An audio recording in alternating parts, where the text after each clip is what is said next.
Welcome back to the deep dive. We often talk about these massive global technological shifts, AI, automation, the drill. And a lot of the time, those conversations can feel a bit abstract. They really can. They stay up at 30,000 feet. Exactly. They feel disconnected from, daily life. But today, we are going to take that huge global technological earthquake and drop it right onto the most concrete personal place imaginable. Your home. Literally. Your home. And that's the core tension right there. When you hear policymakers talking about artificial intelligence, the focus usually lands on these high-level ethical frameworks or military uses or, corporate productivity. But the source material you've brought in today, which is a really fascinating assessment of Jamaica's current AI readiness, it forces us to completely reframe that whole conversation. Okay, let's unpack this then. Our sources today are all centered on I think, a really crucial question. Yeah. What happens when the sheer speed of global AI adoption collides with the domestic stability of a developing economy? Yeah. So for this deep dive, we're going to analyze the current policy status in Jamaica, look at the critical gaps that have been identified, and trace the profound downstream effects that AI readiness, or maybe the lack of it, is going to have on real estate, on jobs, and ultimately on your household security. Our mission today is, I think, explicitly to move past that simple tech story. AI isn't just about, faster computers or some fancy new chatbot. Right. For Jamaica, the source makes it incredibly clear that this is fundamentally an economic and a property story. And the real challenge here is about speed and depth. Is the country moving fast enough, and is it going deep enough to actually manage AI's accelerating global effects on its key systems? And when you say key systems, we're talking about things. We're talking about everything. Yeah. Property valuation, the efficiency of financial services, the cost, and the speed of construction. All of it. And the thing that just jumps out immediately in the commentary, and I think this framing is so powerful, is the focus on housing as the critical pressure point. It's the place where these huge systemic economic shocks are felt first, and frankly, most painfully by ordinary people. Absolutely.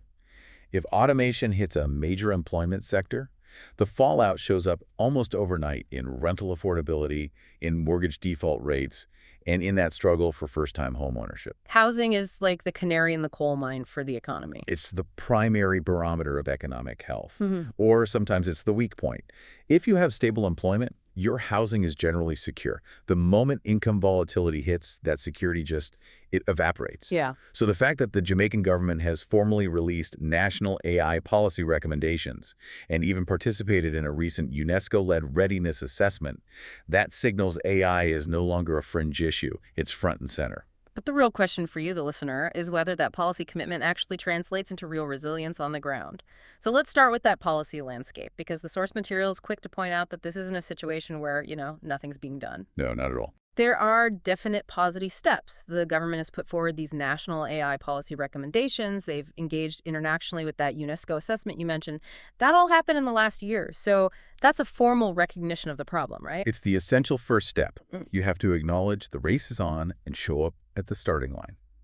And these moves, they signal a formal entry into that global conversation around AI governance. Okay. And critically, the framework's core ambitions are exactly what you'd want to see. They want to improve digital infrastructure, they want to enhance data governance, and they want to boost workforce skills. On paper, those are the three foundational pillars for any effective AI strategy. So they have the map. They've identified the journey they need to take. But this is where the deep dive really begins. Because the sources don't just, praise the ambitions.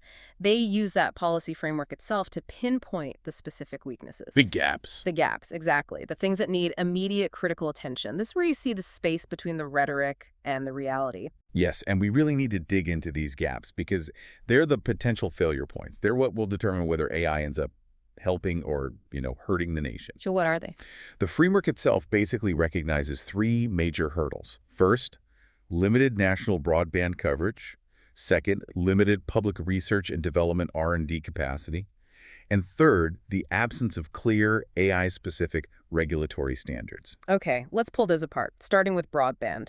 Limited broadband isn't just, an inconvenience. No. It's an immediate physical blocker to the modern economy. If huge parts of the country or even key business areas can't get reliable internet, how can they possibly run the sophisticated cloud-based AI applications that need massive bandwidth? It's the utility layer. It's absolutely non-negotiable. Modern AI tools, especially the ones used in, say, construction planning or complex financial modeling, they often rely on this huge, centralized, cloud-based processing power. Right. If that last mile of broadband is patchy or just doesn't exist, that tool is completely inaccessible. It limits everything from e-commerce for small business to specialized training for a worker in a rural area. It just fundamentally restricts the reach of any national AI strategy. And that second gap, the limited research capacity, that feels like the difference between just being a consumer of technology versus being an architect of your own solutions. It's absolutely critical. I mean, think about it. If you aren't investing heavily in your own local R&D, you are essentially just importing solutions that were designed for New York or London or Singapore. And they're not tailored to Jamaica's specific problems. Not at all. Jamaica needs AI models that can, for example, optimize building materials based on what local suppliers have. It needs models that can predict structural stress specific to hurricane zones and local seismology. Without local research capacity, you can't tweak global AI to solve Jamaican problems. You just become a passive importer of foreign tech, which often fails to integrate with the local context. Okay, and the third gap, the lack of clear AI-specific regulations, that just sounds like a recipe for uncertainty. And we know uncertainty is poison for investment, both foreign and domestic. It is, and it's a public trust issue, too. Without clear rules on how AI can be used in sensitive areas, like, say, property valuation, or deciding who gets a subsidized housing loan, people will fear the technology. And businesses will hesitate to use it. Exactly.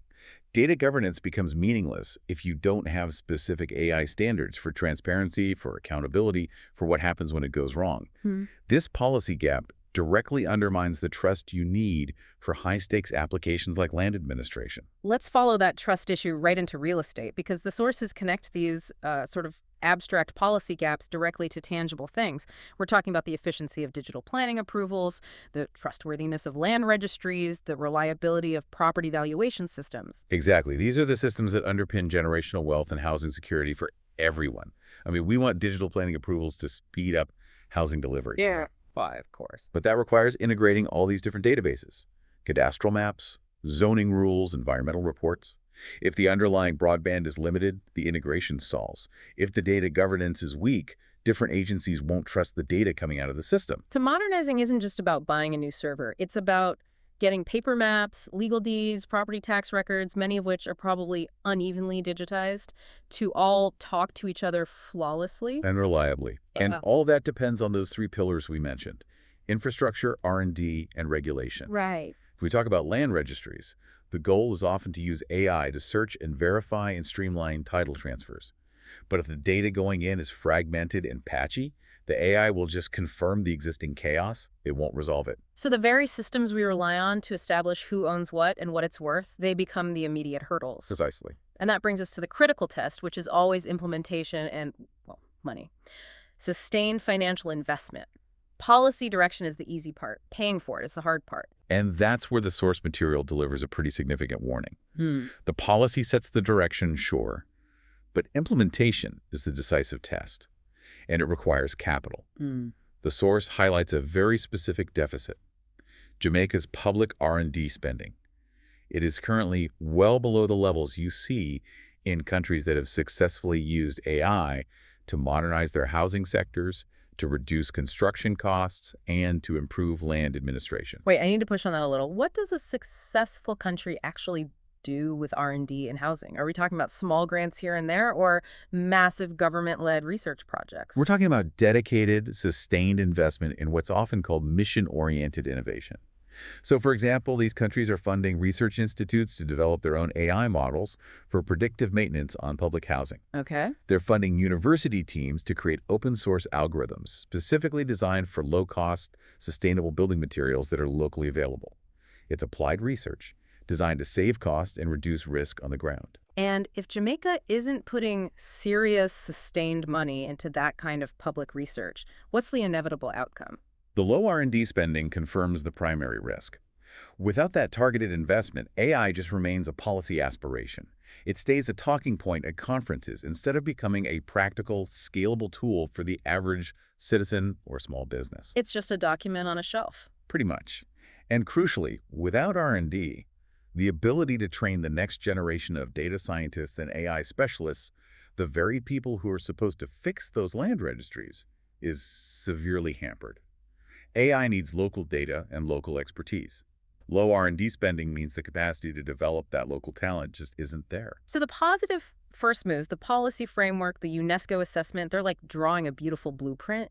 But the implementation deficit, specifically in R&D, is the missing foundation. That's a great way to put it. And if they can't scale up that investment, the practical benefits of AI for housing delivery, for reducing costs, for improving land systems, they just won't materialize, especially not for smaller businesses and people outside the capital. And that failure to translate aspiration into tools is a risk multiplier. Because the global AI economy, it doesn't wait for anyone. No. As other countries leverage AI to become vastly more productive, Jamaica risks falling further behind, especially in sectors that are currently major employers. And that brings us perfectly to the employment shock. Because when AI comes knocking, the first place many people feel it is in their wallet.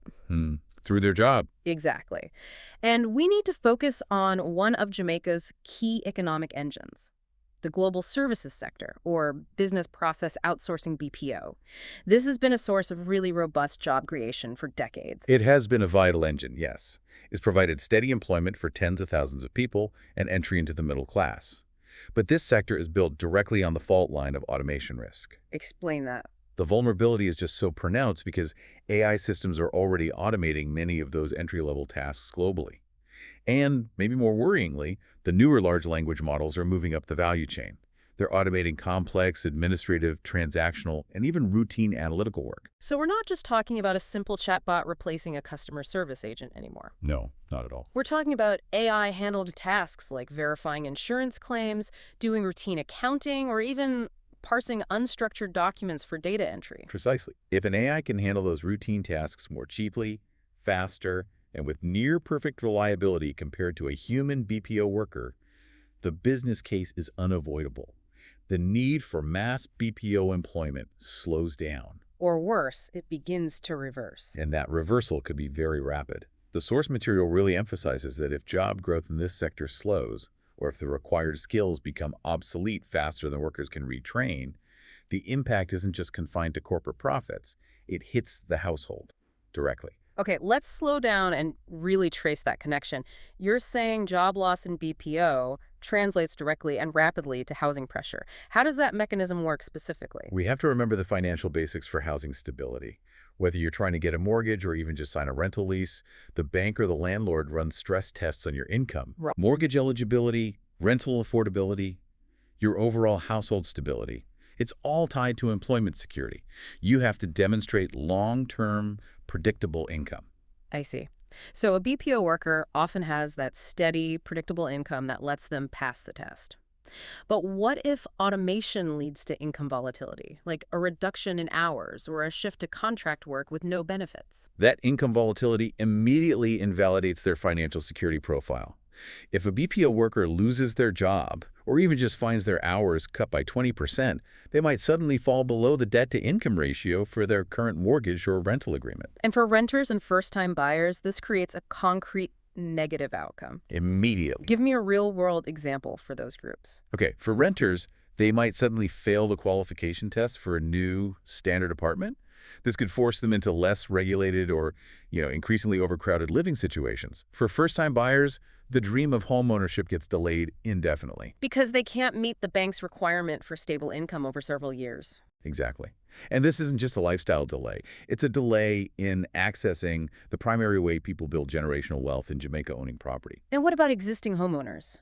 The ones who already have a mortgage. They passed the test years ago. They're also highly vulnerable.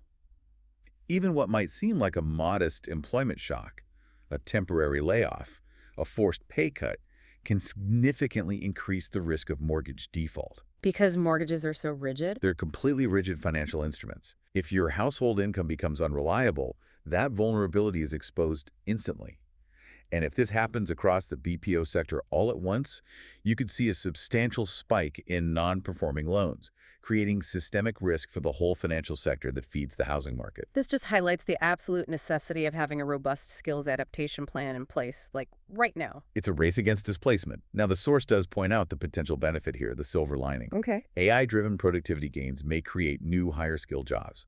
A shift from doing the transactional work to say, managing the AI systems that do the work. But I'm guessing there's a massive if attached to that optimism. There is. The crucial caveat is that this positive outcome is entirely conditional. It will only happen if the training systems, the national universities, vocational programs, private sector upskilling can scale quickly and inclusively enough to meet the demands of this new AI economy. And if they can't? If they can't, you end up with a structural mismatch. A mismatch where you have high unemployment among the displaced BPO workers, but companies can't fill the high-tech roles because the local talent just doesn't have the skills. Exactly. And the economic divide widens. You get a small class of AI-enabled technical workers whose wages soar, while the displaced majority faces income stagnation or unemployment. Hmm. And that structural strain places unsustainable pressure on a housing market that's already burdened by supply shortages and high costs.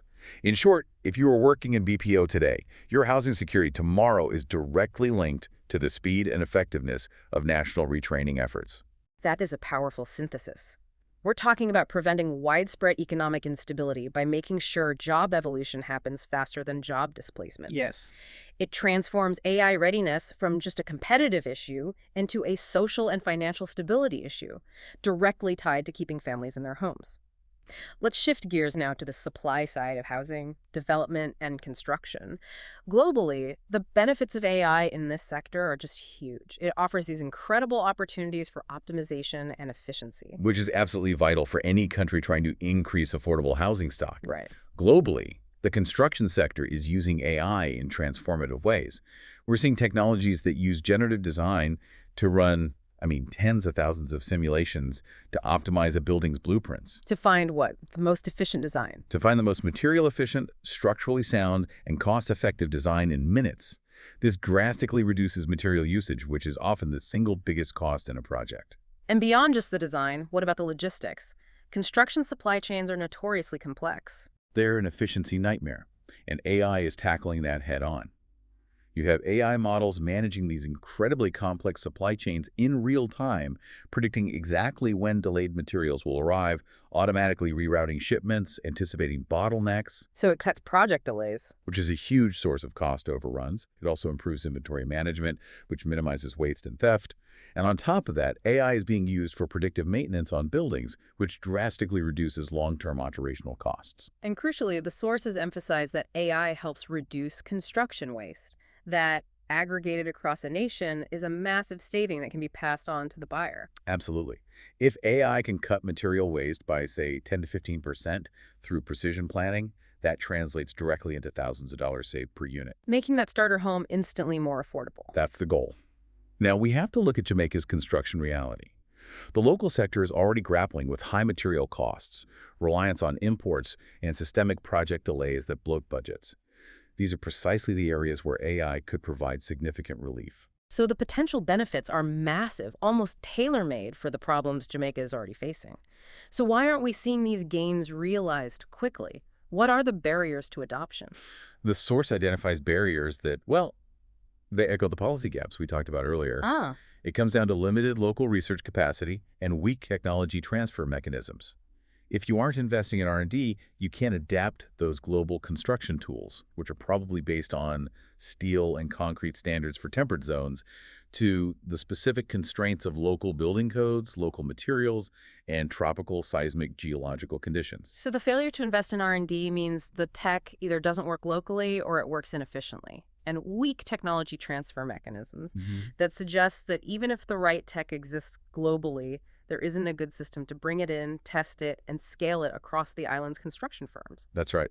That technology transfer has to be supported by government and academic institutions. Without that mechanism, only the most capitalized firms can afford the risk and expense of trying to implement it. And the result of that is? The resulting risk is that productivity gains will accrue very, very slowly, meaning housing costs stay stubbornly high, delays persist, and the affordability crisis just continues because the supply side isn't getting any cheaper or faster. But there's an even more insidious risk here, isn't there?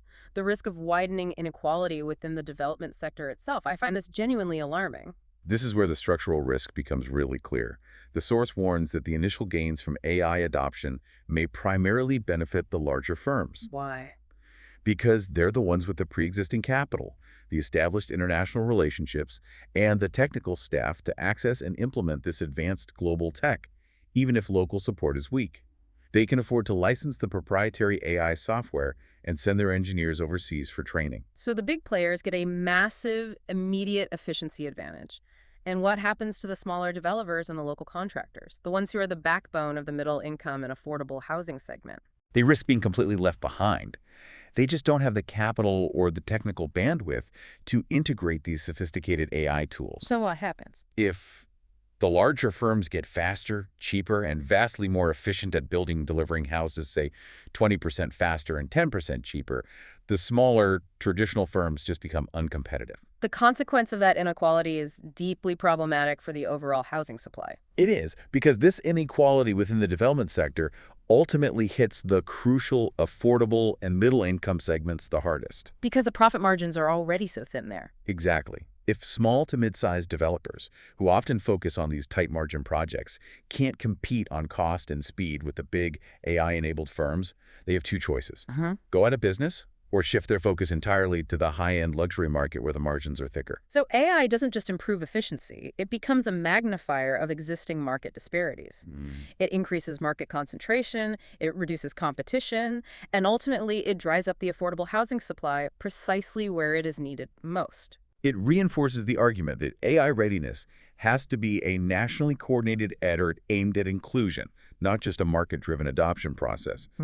If you want the benefits of AI to lower housing costs for everyone, you have to actively help the smaller, local players get access to the tools and training. Otherwise, the barrier to affordable housing only gets taller.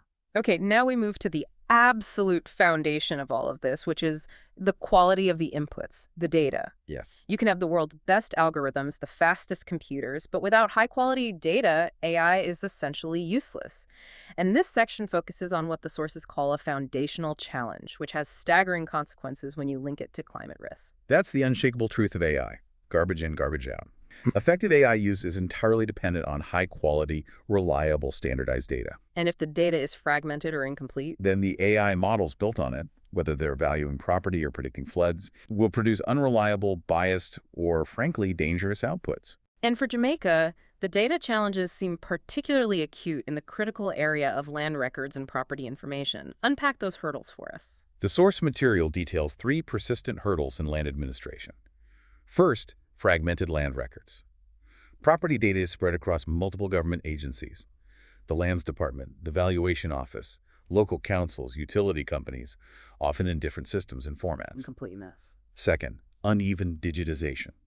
Some records, particularly older deeds or maps, are still on paper or only partially digitized, which means they aren't machine-readable. And third, and maybe most frustratingly, limited data sharing frameworks. Even when the data is digital, bureaucracy or legal constraints prevent different government bodies from easily and securely sharing that information. So if the land registry, the planning department, and the valuation office can efficiently share current reliable data, how can any AI system possibly function to help with housing? It creates direct, profound constraints on key applications. I mean, let's think about it. AI applications in land use planning are immediately constrained. You can't optimize zoning or infrastructure placement if you don't know the precise, current, and reliable status of every parcel of land. And this severely constrains disaster risk modeling, which is absolutely crucial for a climate-vulnerable island. Precisely. If you don't have accurate, unified geospatial data, high-resolution elevation data, precise property boundaries, you cannot accurately predict which areas are most vulnerable to storm surge, landslides, or flooding. You can't model future climate changes either, like rising sea levels. No, the AI will be basing its predictions on outdated or incomplete maps. And we can't forget infrastructure investment analysis. If the government wants to use AI to figure out the best place to build a new seawall, fragmented data limits the quality of that analysis. It could lead to wasteful or misplaced investments that fail when the next storm actually hits. It just makes everything less precise, less efficient, and ultimately more expensive and more risky. But this is where it gets really interesting, as you said. When you connect this to climate risk. This is where we have to shift the focus from internal bureaucratic efficiency to external existential exposure. This transforms AI readiness from an economic problem into a matter of survival and national financial security. Absolutely. Jamaica is highly exposed to climate risk, hurricanes, coastal erosion, flooding. If the planning tools used to manage this risk flood mapping, coastal development controls, and critically, insurance pricing rely on advanced data analytics, then weak data becomes a direct national security risk. It is the ultimate consequence. These critical planning tools increasingly rely on AI-driven models. Let's break down how this impacts you, the property owner, through insurance. Okay. Insurance pricing is entirely data-driven. Insurers feed detailed property data proximity to the coast, elevation, historical weather, building materials into these sophisticated AI risk models to calculate your premiums. So, if the data fed into that AI model is fragmented, say the elevation map is 10 years old, or the digitized building permits don't accurately reflect recent renovations, what does the insurer's AI do? The AI, being a logical risk assessor, defaults to the worst-case scenario.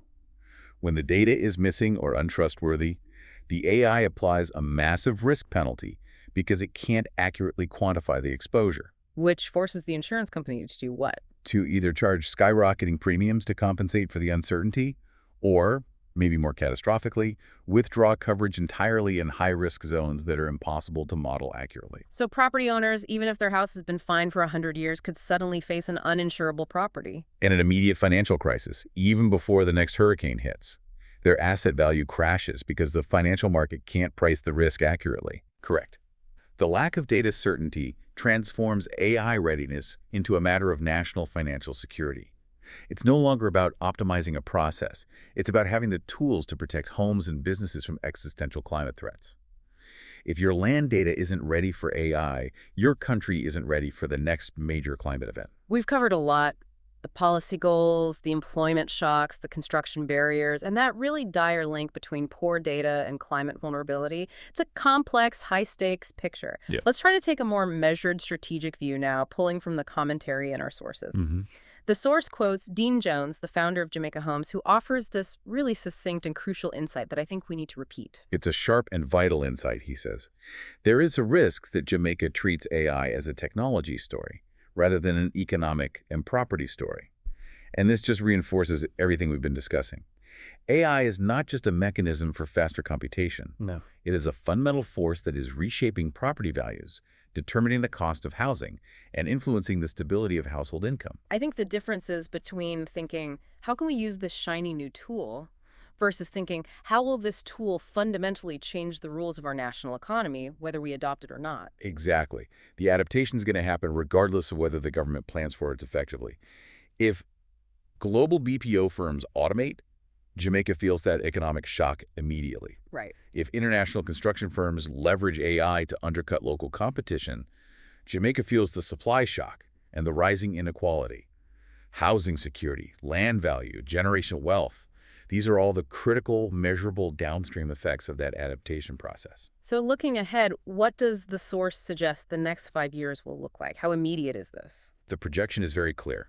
Over the next 5 years, Jamaica's real estate market will be shaped as much by technology policy, specifically AI policy implementation, as by traditional factors like interest rates or construction costs. So tech policy is no longer a side issue. It's becoming a primary driver of the market. A primary determinant of market performance, stability, and accessibility for the average person. Yes. And if implementation stalls, the market suffers increased volatility and widening gaps. But if it accelerates, the market could stabilize. We could see genuine widespread reductions in costs. That is the hope. And to make sure AI acts as a support system rather than a disruptive force, the source offers a clear prescription. Okay. It requires 3 specific action-oriented levers.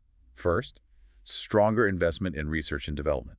This means not just talking about capacity, but actually funding the local teams needed to tailor AI to Jamaican building codes, data structures, and climate risks. And the second lever is about moving past just publishing policy documents. That's right. Clearer implementation timelines. Yeah. We have to shift from aspiration to execution.